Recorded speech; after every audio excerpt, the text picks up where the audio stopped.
Hello everyone, welcome to ASO Diksha diaries. आज मैं आपके लिए लेके आई हूँ सीजीएल 2025 का जीके का मास्टर प्लान। इस वीडियो को देखने के बाद आपके मन में एक भी डाउट नहीं रहेगा। अभी जब से सीजीएल का पैटर्न चेंज हुआ है ना, जीके का वेटेज बहुत ज़्यादा बढ़ गया है।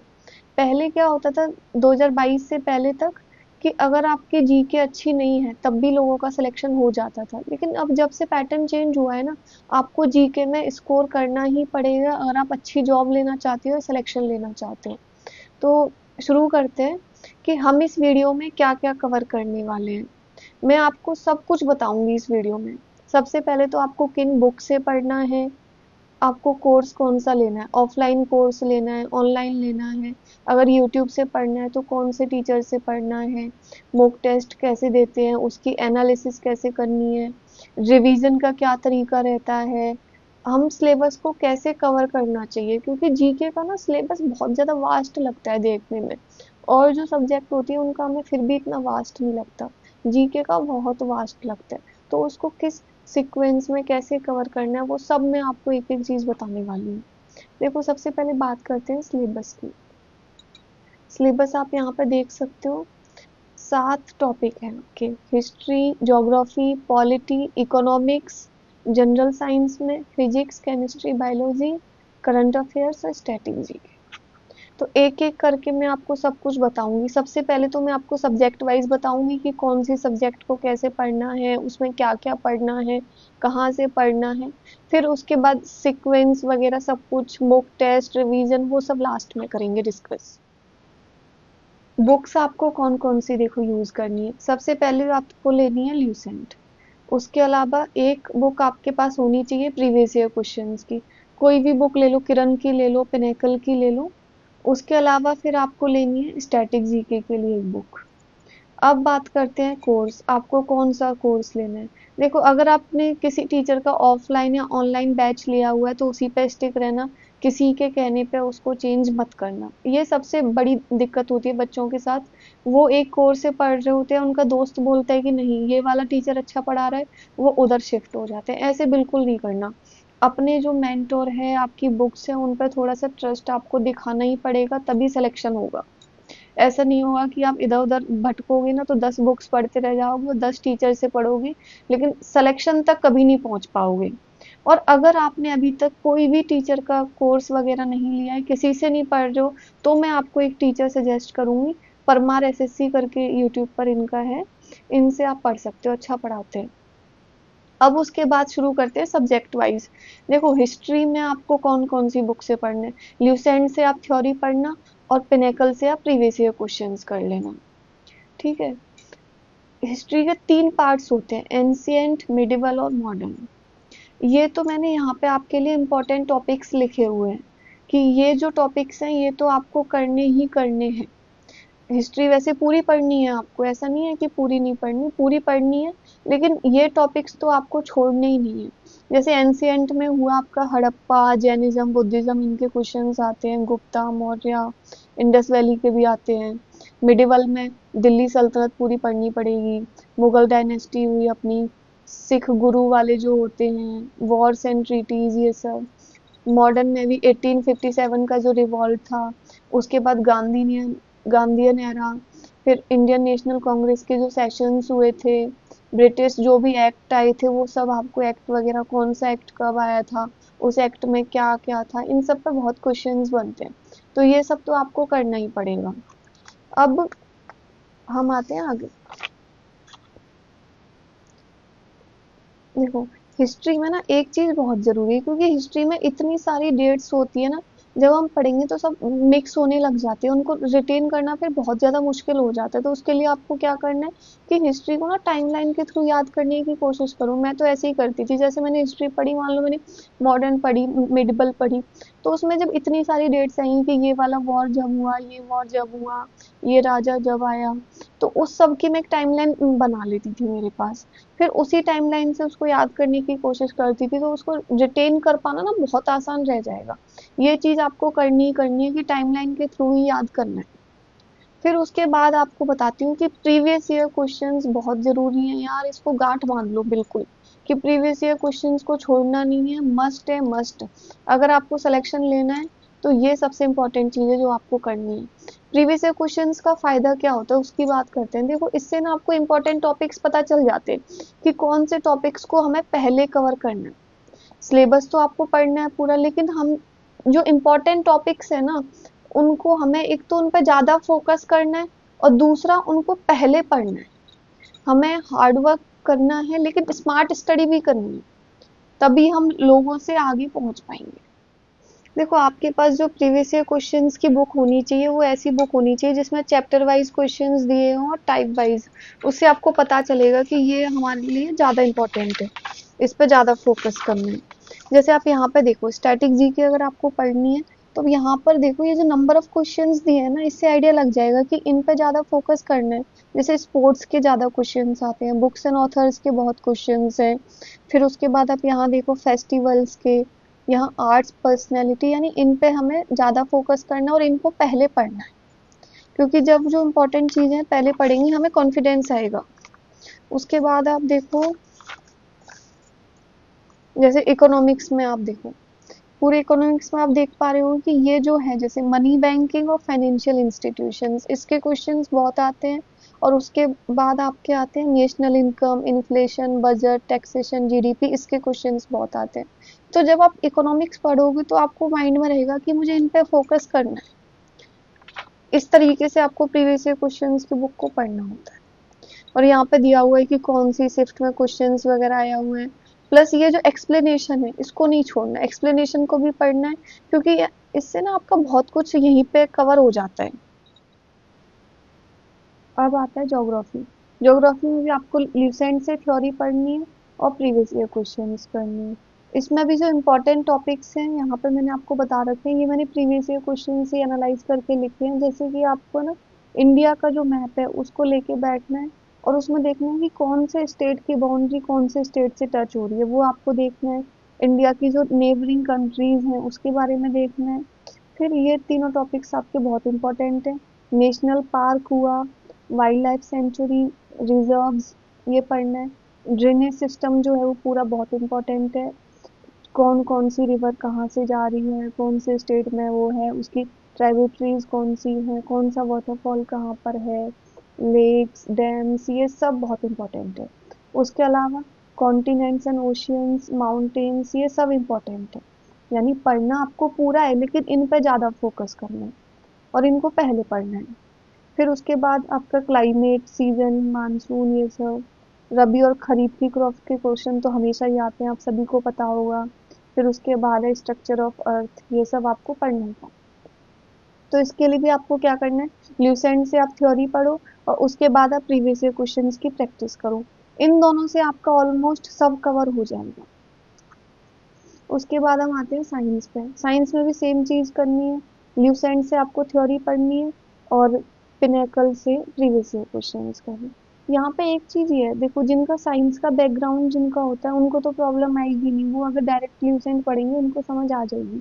लेकिन जिनका साइंस बैकग्राउंड नहीं होता, उनको डायरेक्ट अगर बुक से नहीं समझ आ रहा है तो वो लोग क्या कर सकते हैं, यूट्यूब पर, अगर उन्होंने कोर्स लिया हुआ है किसी का तो वहाँ से पढ़ लो। अगर नहीं लिया हुआ तो आपको क्या करना है, यूट्यूब पर फ्री वीडियोस वगैरह मिल जाएंगी, आप टॉपिक सर्च करो जो एसएससी लेवल की हो, है ना, एसएससी, रेलवे वगैरह, वो वीडियोस देख लो तो आपके ना थोड़ा सा अंडरस्टैंडिंग बैठ जाएगी, फिर बुक से समझना थोड़ा आसान रहता है। इसमें भी पहले इंपॉर्टेंट टॉपिक्स को कंप्लीट करना है। जैसे फिजिक्स में ना, एक तो आपके यूनिट्स वाले क्वेश्चंस बहुत आते हैं, यूनिट्स एंड मेजरमेंट के क्वेश्चंस आते हैं। कुछ कुछ जो डिस्कवरीज के क्वेश्चंस आते हैं, फार्मूला बेस्ड क्वेश्चंस आते हैं कि इसका क्या फार्मूला होता है। उसके अलावा इंस्ट्रूमेंट्स के क्वेश्चंस आते हैं, फिर लाइट एंड ऑप्टिक्स के बहुत क्वेश्चंस होते हैं, इलेक्ट्रिक करंट के, force and pressure, famous theories वगैरह, इन सब से बहुत क्वेश्चंस आते हैं, तो इन पर थोड़ा ज़्यादा फोकस कर लेना। ठीक है, अब हम आते हैं केमिस्ट्री पे। साइंस के लिए आपको जो सोर्सेज है वो मैं बता चुकी हूँ।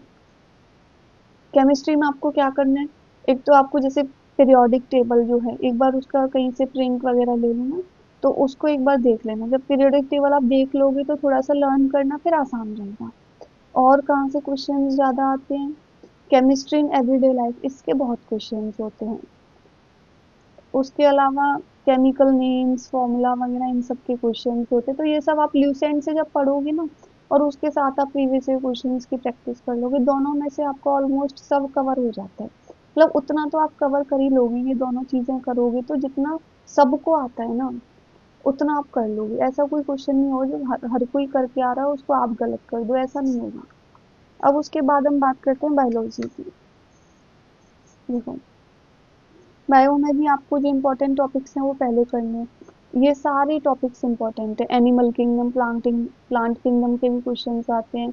जितने भी ह्यूमन बॉडी के जो सिस्टम्स हैं वो पढ़ने पड़ेंगे। विटामिन के क्वेश्चन तो बहुत आते हैं भाई। उसके बाद डिजीजेज एंड डेफिशिएंसी के क्वेश्चंस आते हैं। Cell, enzymes, hormones, nutrients, chemicals, ये सब आपको पढ़ना है।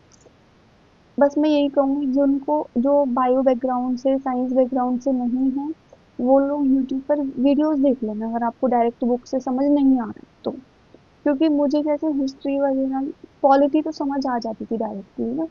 हिस्ट्री में प्रॉब्लम आती थी, थोड़ी ज्योग्राफी में कहीं कहीं प्रॉब्लम आती थी, तो मैं क्या करती थी, यूट्यूब पर वीडियोस देख लेती थी। तो उससे ना एक बार समझ आ जाता, फिर बुक से पढ़ना थोड़ा आसान लगता था। अब उसके बाद हम बात करते हैं पॉलिटी में। पॉलिटी में भी ये दोनों चीजें बहुत सफिशियंट है। पॉलिटी की एक बात है कि ये ना बहुत इजी है, एक तो समझना बहुत आसान होता है। आप डायरेक्ट बुक से पढ़ोगे ना तब भी समझ आ जाएगी, और स्कोरिंग भी है। इसमें भी ना कुछ कुछ बहुत लिमिटेड टॉपिक्स हैं, ज्यादा इसका सिलेबस है भी नहीं। हिस्ट्री का थोड़ा ज्यादा है सिलेबस, साइंस का ज्यादा है, पॉलिटी का सिलेबस उतना नहीं है। इसमें आपको किन किन चीजों पर फोकस करना है, एक तो फंडामेंटल राइट्स के क्वेश्चंस बहुत आते हैं। उसके अलावा ये बहुत इंपॉर्टेंट है आपका, जितने आर्टिकल्स हैं, पार्ट्स, शेड्यूल्स, कितने जो इम्पोर्टेंट जो अमेंडमेंट्स हो रहे हैं वो सब। उसके अलावा इसके क्वेश्चन होते हैं पार्लियामेंट आपका, प्रेसिडेंट, वाइस प्रेसिडेंट, पीएम, इन सब के क्वेश्चन बहुत आते हैं। तो इन पर थोड़ा सा ज्यादा फोकस रखना। इकोनॉमिक्स में आपको क्या करना है कि आप जो प्रीवियस ईयर क्वेश्चंस हैं उनको स्किप भी कर सकते हो अगर आपके पास टाइम नहीं है, क्योंकि इनसे इतना बेनिफिट नहीं मिलता है। मैंने प्रीवियस ईयर क्वेश्चन सॉल्व नहीं किए थे। मैंने क्या किया था, एसएससी ब्लॉग्स करके एक चैनल है, इसकी बहुत छोटी छोटी सी इन्होंने वीडियोस डाली हैं इकोनॉमिक्स में जो भी इम्पोर्टेंट है उसकी। तो वो मैंने वीडियोस देखी और उसके नोट्स बना लिए, फिर मैंने उन्हीं को बार बार रिवाइज करती रही थी। बस मैंने इतना ही किया था। तो उससे क्या होता था, जो इम्पोर्टेंट अगर क्वेश्चन आता था ऐसा जो इजीली मुझसे बन जाए, वो मैं कर लेती थी। इसमें आपको क्या क्या पहले कवर करना है, एक तो आपके 5 ईयर प्लान के आप देख लेना, कोई भी यूट्यूब वीडियो देख लेना, उससे कवर हो जाएगा। बजट के लिए आप पीआईबी की समरी देख लेना। बैंकिंग और फाइनेंशियल इंस्टीट्यूशंस, ये बहुत इंपॉर्टेंट है। मैंने आपको बताया भी था कि इसके बहुत क्वेश्चंस आते हैं, और इसके अलावा इसके भी बहुत क्वेश्चंस आते हैं। तो ये सब आपको इन वीडियोस में मिल जाएगा, इनके नोट्स बना लेना। क्योंकि हम हमारे पास इतना टाइम नहीं होता कि हम बार बार उनको रिवाइज कर पाए ना, कि वीडियोस देखें बार बार। इसलिए हमें नोट्स इसीलिए बनाने होते हैं कि एग्जाम से पहले जब हमें रिवीजन करना हो तो बुक से रिवीजन होगा, अपने नोट से रिवीजन होगा, और किसी चीज से रिवीजन नहीं होता है। और पढ़ो भी ऐसा ही कंटेंट जो आप एग्जाम से पहले रिवाइज कर पाओ, वरना कोई फायदा नहीं होता और कंटेंट पढ़ने का। उसके अलावा ये भी पढ़ना पड़ेगा आपको, आरबीआई और उसके मॉनेटरी पॉलिसी टर्म्स होते हैं, repo rate, reverse repo rate वगैरह ये सब। उसके अलावा ये आप यहाँ से पढ़ लेना ल्यूसेंट से, कुछ कॉमन टर्म्स वगैरह। अब उसके बाद है स्टैटिक जीके। इसके लिए आपको एक तो प्रीवियस ईयर क्वेश्चंस करने हैं, वो मैंने आपको बताया ही था, पिनेकल की बुक से कर लेना। रामबान की एक बुक आती है एएसओ पब्लिकेशन की, ये बुक ले लेना, अच्छी बुक है। यहाँ से आप स्टैटिक जीके कर लेना। और निमोनिक्स वगैरह के लिए मैं तो क्रेजी जी के ट्रिक्स चैनल है उसकी वीडियो से कवर किया करती थी, तो थोड़ा याद करना आसान रहता है, तो वहां से देख सकते हो। देखो, इसमें इंपॉर्टेंट टॉपिक्स बताती हूँ जहाँ से ज्यादा क्वेश्चंस आते हैं। जैसे कि बुक्स एंड ऑथर के क्वेश्चंस बहुत आते हैं, मैंने बताया ही था। फेस्टिवल्स के आते हैं, डांसेस के आते हैं, आपके स्पोर्ट्स वगैरह के क्वेश्चंस बहुत आते हैं। तो इन पे थोड़ा फोकस रखना, और बाकी एक बार प्रीवियस ईयर क्वेश्चंस रीड कर लेना सारा। और उसके अलावा ये सब थोड़ा सा आप ल्यूसेंट से पढ़ लेना, क्योंकि स्पोर्ट्स के क्वेश्चंस बहुत आते हैं कि स्पोर्ट्स में कौन से स्पोर्ट में कौन सी ट्रॉफी है, उसकी कुछ स्पेसिफिकेशंस वगैरह होती हैं स्पोर्ट्स की, कौन सा प्लेयर है, ये सब के क्वेश्चन बहुत आते हैं। तो ये आप ल्यूसेंट से पढ़ लेना, और ये सब इसके करंट के क्वेश्चंस आते हैं वो करंट अफेयर्स में आपका कवर हो जाएगा। अब हम बात करते हैं करंट अफेयर्स की। इसके लिए आपको क्या करना है, डेली की करंट अफेयर नहीं पढ़नी है। क्योंकि डेली वाली करंट अफेयर आप रिवाइज नहीं कर पाओगे, और जो चीज़ रिवाइज नहीं कर सकते उसको पढ़ने का कोई फायदा नहीं है। आपको क्या करना है, इंडोलोगस यूट्यूब चैनल है, मुझे भी इसके बारे में अभी पता चला थोड़े टाइम पहले, जब मैं तैयारी करती थी मैंने इससे नहीं पढ़ा था। मैं एक और चैनल था, वो ना ऐसे टॉपिक वाइज वीडियोस बनाते थे, मैं वो पढ़ती थी और मंथली देखती थी पीडीएफ। लेकिन मैंने इनकी वीडियोस देखी, अच्छी वीडियोस हैं। तो आपको क्या करना है, इनकी मंथली करंट अफेयर्स की वीडियो देख लो, और उसके बाद फिर पीडीएफ से उसको रिवाइज करते रहना। और उसके बाद आपको क्या करना है, जब हमने मंथली एक बार पढ़ ली ना, उसमें जैसे आपने इंडेक्स पढ़ी दो तीन, इनमें इतनी रैंकिंग है, फिर दूसरे मंथ की पढ़ोगे उसमें फिर देखोगे कि इंडिया की इतनी रैंकिंग है। लेकिन वही सारी इंडेक्स जब आप एक जगह पढ़ोगे ना, तो फिर याद करना बहुत आसान रहता है। इसके बाद आपको टॉपिक वाइज कवर करना है, मुझे ये ज्यादा बेनिफिशियल लगा था। एक बार मंथली पढ़ लो, फिर उसके बाद आप टॉपिक वाइज करो। मंथली को तो रिवाइज करते ही रहो, ये करने से बहुत बेनिफिट मिलेगा। क्योंकि आपको सब एक जगह जब पढ़ोगे ना कि हाँ इतने अवार्ड्स मिले हैं, इतने अपॉइंटमेंट्स हुए हैं, तो फिर वो रिटेन रहता है मेमोरी में। इसमें भी इनके क्वेश्चंस, स्पोर्ट्स के क्वेश्चंस बहुत आते हैं, तो इस पे फोकस करना। अवार्ड्स, अपॉइंटमेंट हुए आपके, इम्पोर्टेंट इंडेक्स वगैरह, जो भी इम्पोर्टेंट डेज हैं उनकी थीम्स वगैरह, जो भी इम्पोर्टेंट स्कीम्स सेंट्रल गवर्नमेंट की या फिर स्टेट गवर्नमेंट की, उसके क्वेश्चंस आते हैं। इम्पोर्टेंट जीआई टैग जो है, जितनी भी मिलिट्री एक्सरसाइज हो रही है उसके क्वेश्चंस आएंगे आपके, बुक्स एंड ऑथर के, सबमिट्स एंड कॉन्फ्रेंसेस वगैरह, तो ये सब कर लेना। अब बात करते हैं कि इस पूरे सिलेबस को, आपने सिलेबस देख लिया कि कौन सी सब्जेक्ट का क्या सिलेबस है, हमें कौन सी बुक से पढ़ना है, और कैसे प्रीवियस ईयर क्वेश्चंस करने हैं, कौन से टॉपिक्स ज़्यादा इंपॉर्टेंट है, वो सब मैंने आपको बता दिया। अब ये देखते हैं कि इसको किस सीक्वेंस में कवर करना है और क्या क्या इंपॉर्टेंट टिप्स वगैरह मैं आपको दूंगी जीके से रिलेटेड। देखो, एक तो ना सब्जेक्ट वाइज स्टार्ट करना, ऐसे नहीं कि आप एक साथ आपने हिस्ट्री भी स्टार्ट कर दी, पॉलिटी भी, ज्योग्राफी भी, ऐसे नहीं करनी। आप एक सब्जेक्ट उठाओ, हिस्ट्री उठा ली, एक बार हिस्ट्री को कंप्लीट करो, फिर आप पॉलिटी करना, फिर आप ज्योग्राफी करना, इस टाइप से करना है। ठीक है, जब एक सब्जेक्ट आपका कंप्लीट हो जाए फिर आपको दूसरा सब्जेक्ट करना है। और पहले आप जो इजी और जो स्कोरिंग सब्जेक्ट है ना उनसे स्टार्ट करो, जैसे पॉलिटी आपका इजी रहता है, आप हिस्ट्री से स्टार्ट कर लो, हिस्ट्री पढ़ो, पॉलिटी पढ़ो, फिर उसके बाद आप साइंस पर चले जाओ, साइंस पढ़ लो, इकोनॉमिक्स को थोड़ा बाद में ले लेना, इस टाइप से कर लो। और एक बात ये कि आपको डेली ना 2.5 से 3 घंटे तो मिनिमम देना ही पड़ेगा। और इसमें से आप स्टैटिक जीके के लिए डेली के 20 मिनट भी दे दोगे तो भी ठीक है, और बाकी जो टाइम है जीके का वो अभी अपना सब्जेक्ट पे दो स्टार्टिंग में, क्योंकि एक बार जब वो कवर हो जाएंगी तो आपको कॉन्फिडेंस आएगा फिर। उसके एक बात ये है इसमें कि करंट अफेयर्स पे अभी ना आप स्टार्टिंग में ज़्यादा फोकस मत करना। अभी सिर्फ आप क्या करना है आपको कि मंथली जो वीडियो डल रही बस उसको देख लो, और उसकी जो पीडीएफ है अपने पास डाउनलोड करके रख लो। जब भी आपको फ्री टाइम मिल रहा है ना तब उसको देख लो, बस अभी इतना करना है। अभी करंट अफेयर्स पे ज़्यादा फोकस मत करो, अभी मेन जो सब्जेक्ट है इन पे फोकस करो। प्रीवियस ईयर क्वेश्चंस बहुत ज़्यादा इंपॉर्टेंट है, डेली के कम से कम 100 एमसीक्यू आपको लगाने ही हैं।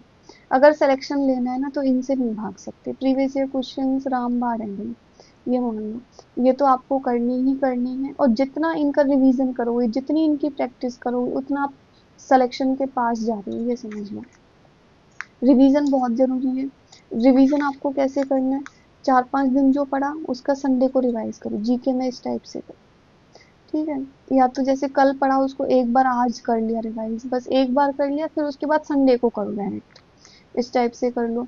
सबसे मेन चीज यहाँ पर यही है कि अपनी जो रिसोर्सेज हैं, अपनी जो टीचर है, अपनी बुक्स, जो मेंटोर है जहाँ से आप पढ़ रहे हो, उन सबको लिमिट करो और फिर उस पर स्टिक रहो।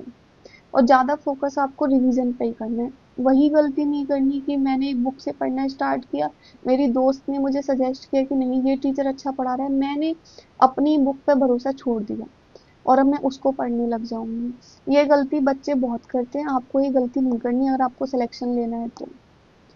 और भटकना बिल्कुल नहीं है, आप ये इस तरीके से पढ़ो, सिलेक्शन 100% होगा। बस मेहनत करनी है जान लगा के, 2-3 बुक्स आपने पकड़नी और उनको जितना रिवाइज करो ना, मैं कह रही हूँ 10 बार रिवाइज करो, आप कैसे नहीं होगा सिलेक्शन, जरूर होगा। लेकिन पढ़ो तो सही, आप उतनी मेहनत तो करो। एक चीज जीके में और कहूंगी कि ना आपको सब कुछ नहीं पढ़ना है। देखो, सब कुछ किसी को नहीं आता, जीके बहुत वास्ट है। अगर किसी ने सब कुछ पढ़ लिया ना, 10 बुक्स भी पढ़ ली, तब भी कोई ऐसा क्वेश्चन आ जाएगा जो उसको नहीं आएगा। तो आपको क्या पढ़ना है, पहले जो इम्पोर्टेंट है उसको पढ़ना है। क्योंकि मेरा मानना ये होता था कि मेरा ना कोई क्वेश्चन ऐसा रॉन्ग नहीं होना चाहिए जिसको सब लोग सही करके आ रहे हैं। यानी कि अगर कोई क्वेश्चन लीव सेंड से आ रहा है या फिर अगर वो प्रीवियस ईयर क्वेश्चन का आ रहा है, तो वो क्वेश्चन मेरा रॉन्ग नहीं होना चाहिए। मेरा ये फंडा रहता था जब मैं तैयारी करती थी। तो आपको यही चीज अपनानी है, ज्यादा से ज्यादा फोकस करना है। फिर बता रही हूँ, रिवीजन पे फोकस करो, प्रीवियस ईयर क्वेश्चन पे फोकस करो, ल्यूसेंट पढ़ो, बस। अब बात करते हैं मॉक टेस्ट की। देखो, हमारी जो प्रिपरेशन होती है ना, उसमें मॉक टेस्ट का भी बहुत बड़ा रोल रहता है। ये मुझे बताने की जरूरत भी नहीं होनी चाहिए। बहुत सारे लोग क्या गलती करते हैं, जब मैंने प्रिपरेशन स्टार्ट की थी ना, मैं भी यही करती थी कि मैं सोचती थी जब मेरी 80% तैयारी हो जाएगी तब मैं मॉक दूंगी, क्योंकि अभी तो मुझे कुछ आएगा ही नहीं। ये गलती नहीं करनी। जब तक आप मॉक नहीं दोगे, आपको सीखोगे ही नहीं। आपको पता ही नहीं चलेगा कि मेरा कौन सा टॉपिक मेरा स्ट्रांग है, कौन सा टॉपिक मेरा वीक है। मॉक टेस्ट से हम अपनी रैंक हमें पता चल पाती है, कितना हमारा परसेंटाइल हो रहा है, कौन से स्ट्रॉन्ग एरियाज है, कौन से वीक एरियाज है, कहाँ हमें ज़्यादा फोकस करने की ज़रूरत है। तो इसलिए आप स्टार्टिंग से ही मॉक टेस्ट देना शुरू करो। शुरू में आप सेक्शनल मॉक्स दे लो, टेक्स्ट बुक के दे लेना। और टेक्स्ट बुक पर अभी कामयाबी एक्सप्रेस सेल भी चल रही है, उस पर आप पास परचेज कर लेना। 1 साल तक के लिए आपको सारे एग्जाम्स का एक्सेस मिल जाएगा। उसमें सारे एग्जाम्स के आपको प्रीवियस ईयर क्वेश्चंस के mock test, new mock test, sectional mocks वगैरह सब कुछ मिलेगा। तो आप वहां से कर लेना। 80,000 प्लस उन्होंने मॉक टेस्ट वहां पे दिए हुए हैं। और मेरा कूपन कोड आप यूज कर लेना दीक्षा, तो आपको 14% का डिस्काउंट भी मिल जाएगा। अब बात करते हैं कि देखो, मॉक टेस्ट की एनालिसिस बहुत इंपॉर्टेंट है, उसको तो छोड़ना ही नहीं है।